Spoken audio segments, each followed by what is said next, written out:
Sa ngalan ng Ama at ng Anak at ng Espiritu Santo. Panginoon, isugo mo ang iyong espiritu at pagpanibaguhin mo ang muka ng aming mundo. Ang ebanghelyo sa araw na ito ay mula kay San Juan, Kabanata 8, talata 12 hanggang 20. At sa ebanghelyong ito ay malakas na ipinahayag ng ating Panginoon, "Ako ang ilaw ng sanlibutan. Ang sumusunod sa akin ay magkakaroon ng ilaw sa kanyang buhay at hindi na lalakad sa kadiliman." At kung susuriin natin sa ebanghelyong ito, sino ba ang taong nasa kadiliman? At ipinaliwanag ni Hesukristo ang kahulugan ng isang taong naglalakad sa karimlan. Sapagkat sinabi niya, "Nalalaman ko kung saan ako nanggaling at kung saan ako pupunta." At binigyang diin niya ang mga taong nasa dilim. "Hindi ninyo alam ang aking pinanggalingan at ang aking pupuntahan." Tila ba sinasabi ni Jesucristo, ang taong nasa dilim ay walang konsepto kung saan siya nanggaling at kung saan siya pupunta. At ito ay isang malaking katotohanan sa buhay natin ngayon. Ang isang taong malayo kay Hesukristo ay walang liwanag. Humahakbang sa buhay, gumigising sa umaga, naglalakbay sa daigdig na ito, ngunit walang layunin na pupuntahan. Ang isang taong nasa dilim ay hindi alam kung saan siya nagmula. Nakalimutan niya o maaring wala sa isip niya na siya ay nanggaling sa Diyos. At hindi niya rin alam ang patutunguhan na siya rin ay babalik sa Diyos. At napakaganda ng ebanghelyong ito, sapagkat tayong lahat ay inaanyayahan ng Panginoon na tanggapin siya bilang liwanag sa ating buhay. Upang ating maunawaan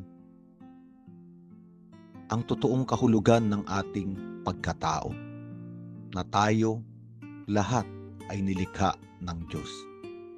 Tayo ay nanggaling sa Kanya, at sa buhay na ito tayo ay inihahanda ng Panginoon sa pagbabalik sa Kanya. Kaya nga nakakalungkot na maraming tao ngayon na nabubuhay na para bang ligaw. Hindi alam ang mga landas na tatahakin sa buhay. Maraming tao na kapag tinatanong, hindi nila alam kung ano ang kanilang gusto. Hindi nila alam kung ano ang gagawin sa kinabukasan. Mga taong tila bang palutang-lutang sa hangin. Tinatangay na lang ng alon kung saan-saan. Mga taong lito sapagkat walang direksyon ang buhay. At sa umagang ito, tayo ay inaanyayahan ng Panginoon. Tanggapin mo ako bilang liwanag. Sinabi nga sa Salmo, ang salita ng Diyos ang liwanag na tumatanglaw sa ating mga hakbang. At ang pagtanggap sa ating Panginoong Hesukristo ay sa pakikinig sa Kanyang salita, upang malaman natin ang bawat hakbang na ating gagawin. At malaman natin at maunawaan kung ano ang kahulugan at layunin ng ating buhay. Isang napakagandang larawan ng ilaw.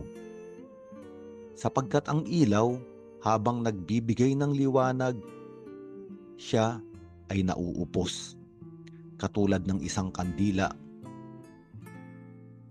Habang tumatanglaw, ay nawawalan ng buhay. Kaya nga, nang sinabi ng Panginoon na ako ang ilaw ng sanlibutan, siya ang ilaw na magbibigay ng liwanag sa ating kadiliman. Habang ginagawa niya yun, unti-unting nauupos ang kanyang buhay. Kaya nga kung titignan natin ang krus ng Panginoon, ito ang krus ng liwanag ng pag-ibig. Isang Diyos na patay, isang Diyos na wasak, isang Diyos na sugatan. At ayun yung tanging paraan upang maihatid ang liwanag na hinihintay ng sangkatauhan. Kaya nga sa araw na ito, nais tayong palayain ng Diyos sa isang buhay na nasa kadiliman. Nais niya tayong tanglawan upang makita natin ang landas na tatahakin. Isang landas na magdadala sa atin sa kaganapan at kaligtasan. Sa ngalan ng Ama at ng Anak at ng Espiritu Santo.